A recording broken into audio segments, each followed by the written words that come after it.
Hey everybody, this is Grace. In this video, I'm going to start talking about this of making a person making themselves a martyr for a cause, or how how some might get, or at least I did, made the scapegoat.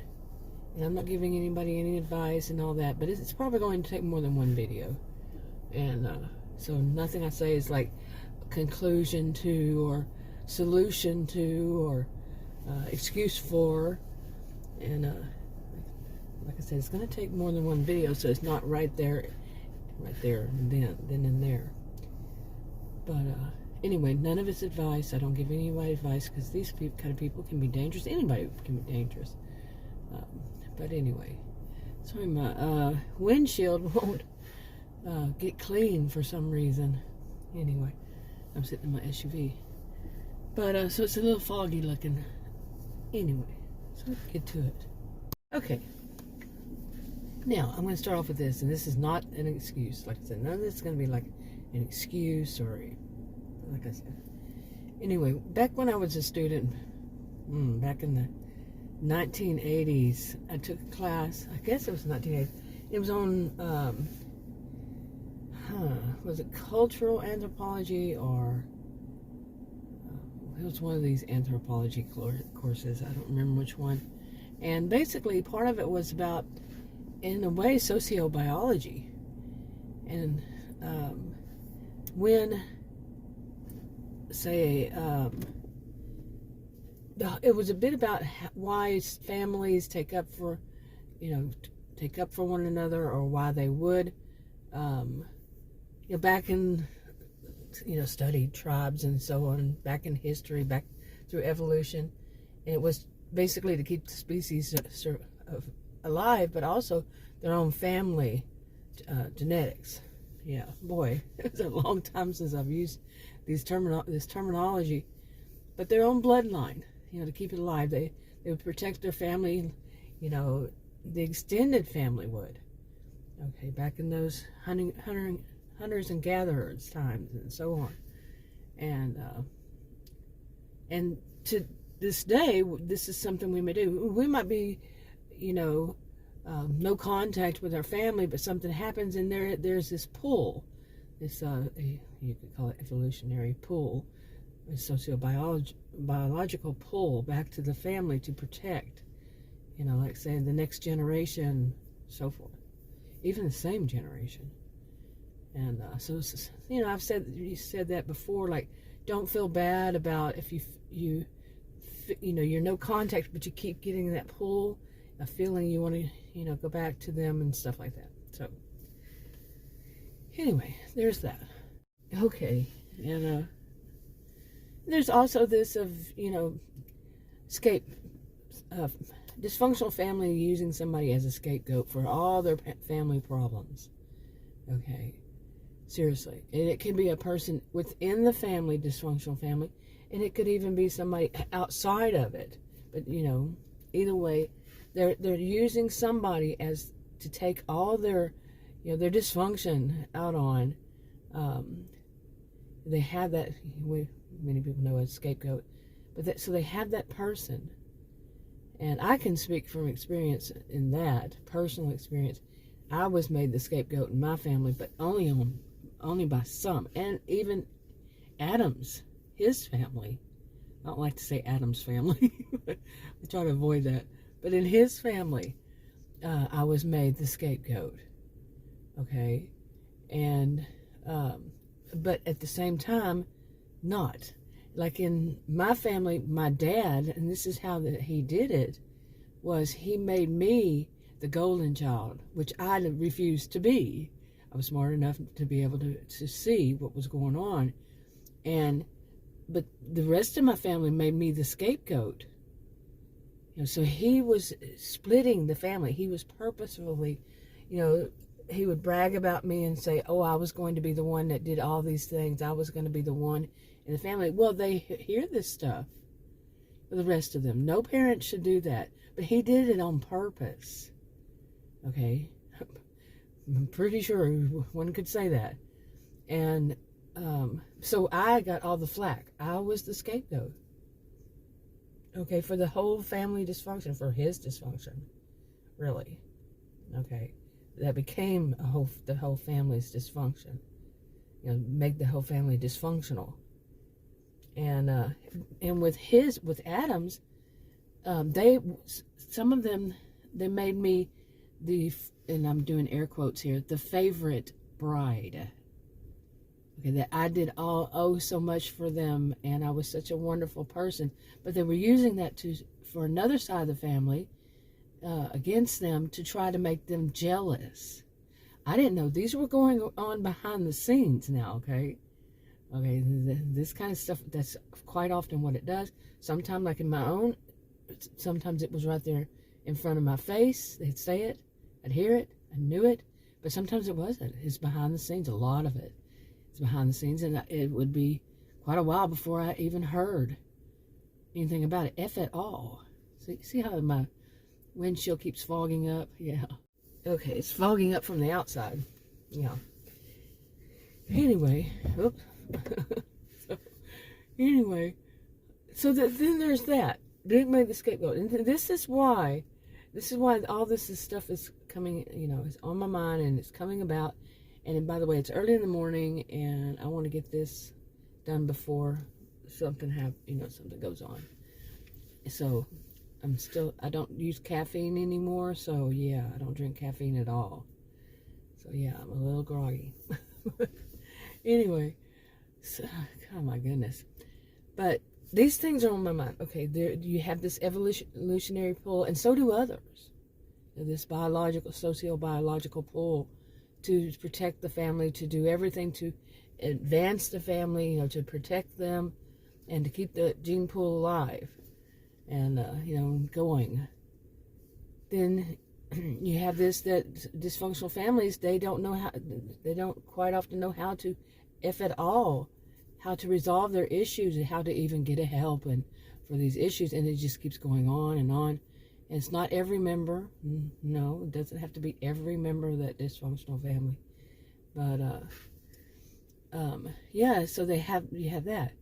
Now, think of a dysfunctional family. They're still trying to keep their gene pool alive, thriving, and they want, like I just said, I was one with my family, and I was one with his family, scapegoat, but at the same time made the golden child or the favorite bride, and the favorite bride. You see what I'm saying?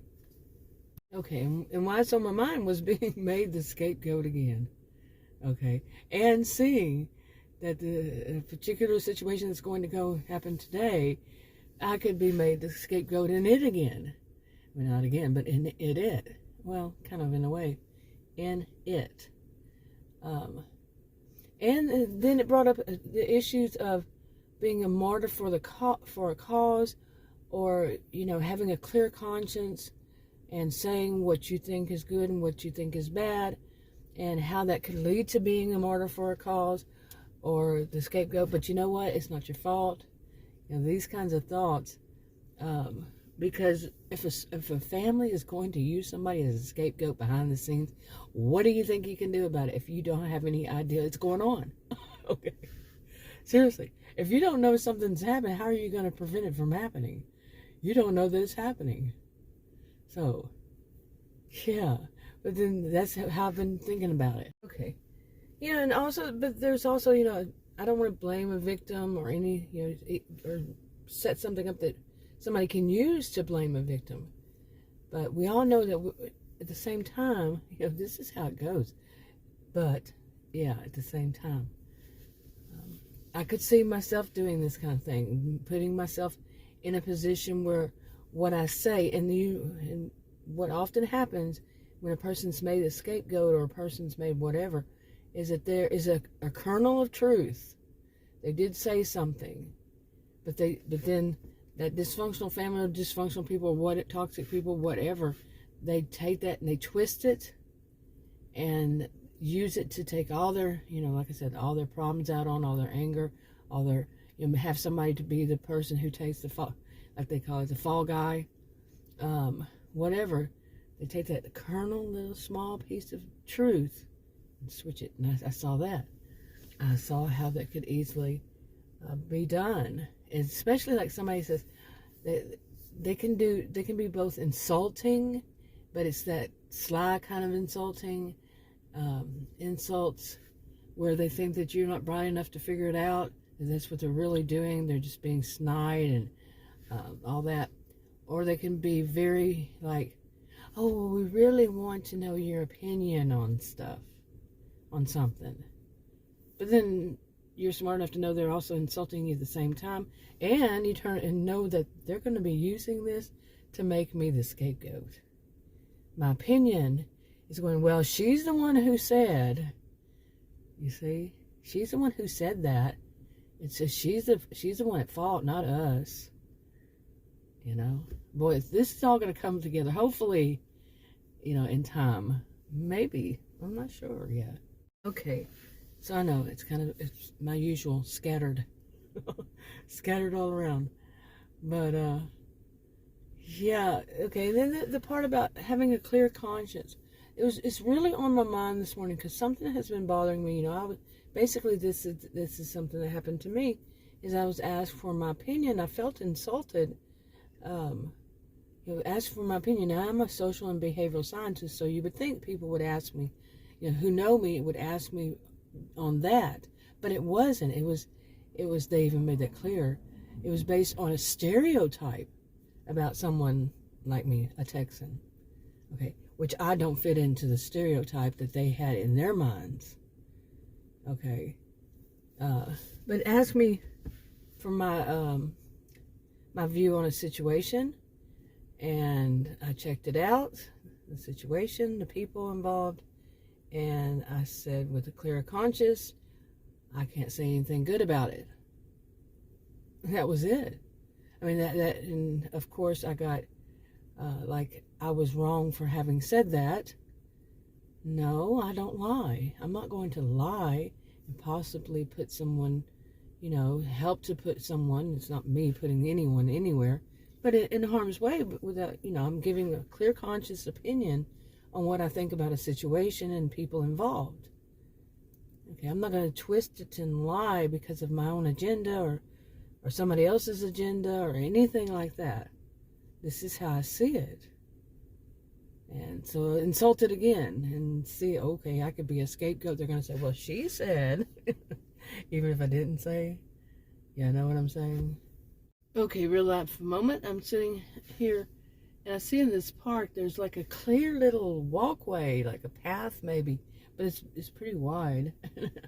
I guess I've seen it one time before and never paid attention to it. It's kind of like that there was, you know, that's one thing I didn't pay enough attention to.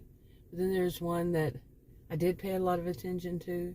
It was a car that was parked at on the other side of this over here, and it'd been there for months, and it was kind of weird. Anyway, real life moment. That and I don't think I've been out in my SUV in this kind of weather condition, and see my windshields, they just don't go clean. Like, you know how you can roll the window down and it kind of cleans them? And this doesn't happen. In the windshield, I use that stuff, you know, windshield wiper fluid, and I got the good stuff this time, make sure, and it's still not cleaning it. And the SUV only has 6,395 miles on it, and I bought it new in May of 2019. So, and when we bought it, one of the things we noticed was that it seemed to have a lot of wax on it. Really, a lot of wax. You know, car wax. And so, the real life moment, I have to have one. It's going to happen no matter what. Which leads me back to this about the scapegoat. I've already said it. It's going to happen no matter what. If these, like I said, it can be behind the scenes or in person.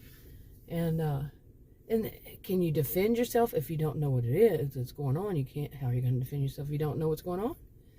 But in person, and that's behind the scenes, in person, it still can lead to a situation where you can't defend yourself.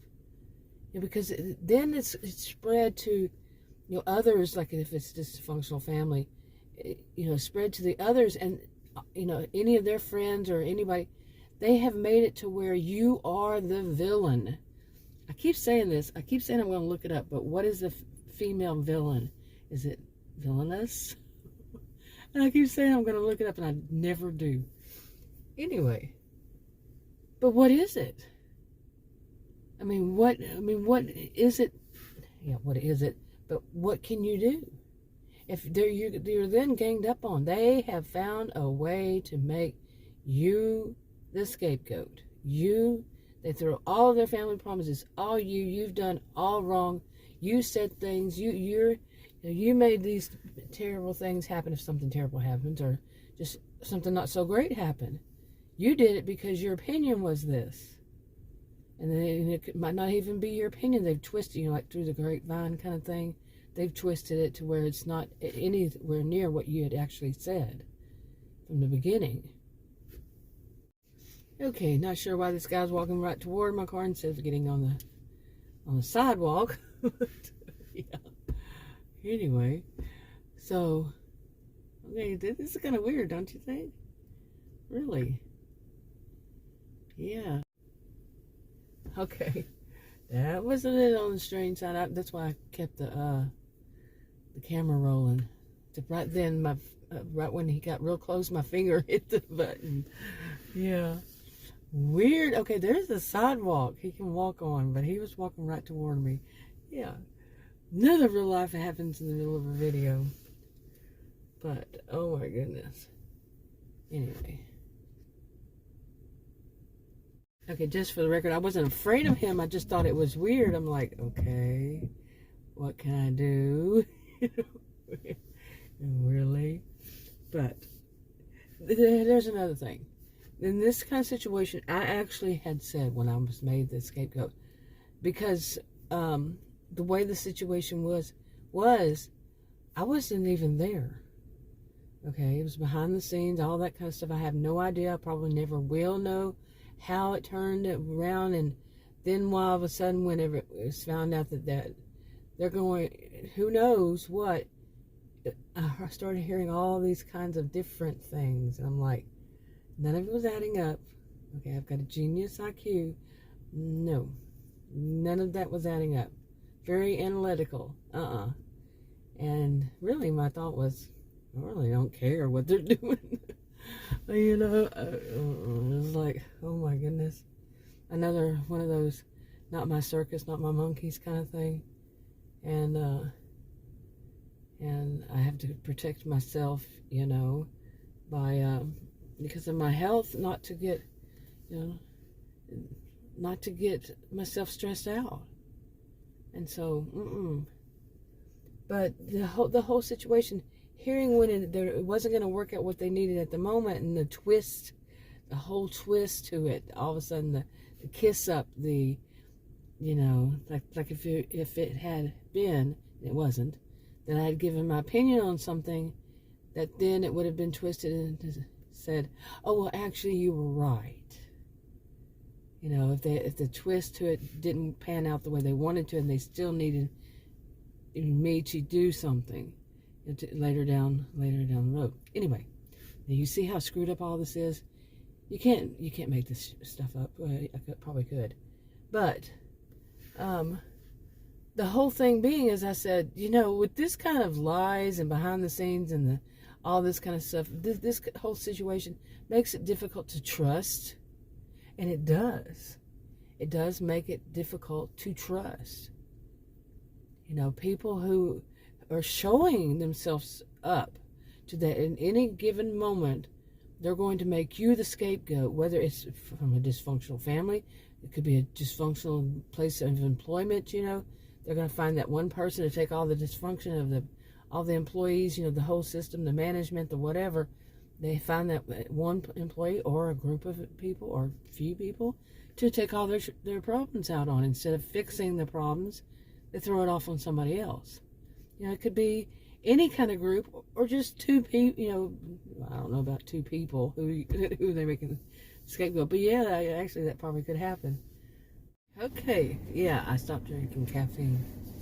Anyway, but it's on my mind because really, you know, sitting there and sitting back and being seeing different situations and different people and how they're responding, and what is their family dysfunction, what is their other family dysfunction or other people involved, and how crazy it can all be.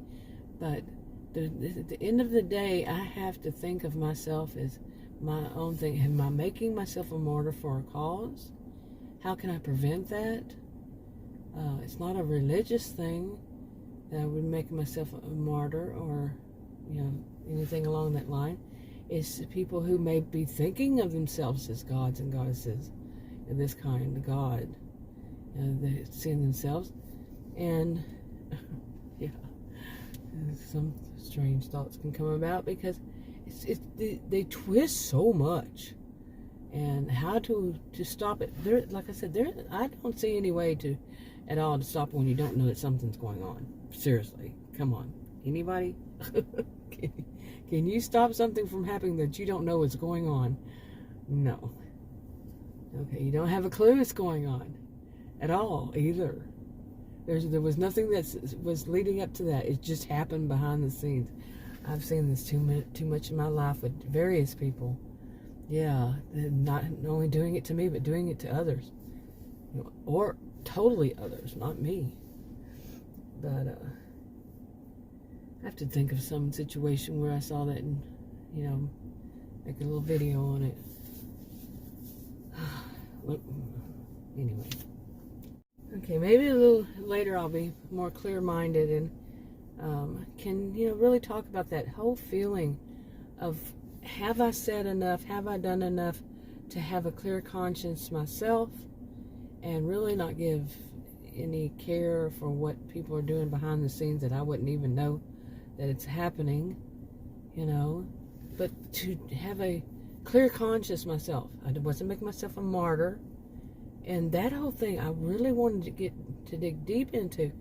I don't need too much because, I'm at my age and how much I studied and all that. I get it. But to really see, really dig deep into it. Deeper, maybe. And that need I don't see anything wrong about telling the truth, giving your full view and all that, but with the people, when you find out what they can do already, and it seems insulting at some point, then you get the gist. I think I should go ahead and wrap this up and get back home. And but yeah, I know this is even worse than my usual a jumble up of different thoughts, but I want to go and elaborate on each and every one of them, and to dig deeper, because it's been a while since I was that knowingly is put in this of the scapegoat, and to have it right there thrown at me that I know that's what had happened. And the whole thing of it makes it very hard to trust the people involved, and then to see another situation where they're setting me up to be more of the scapegoat once again.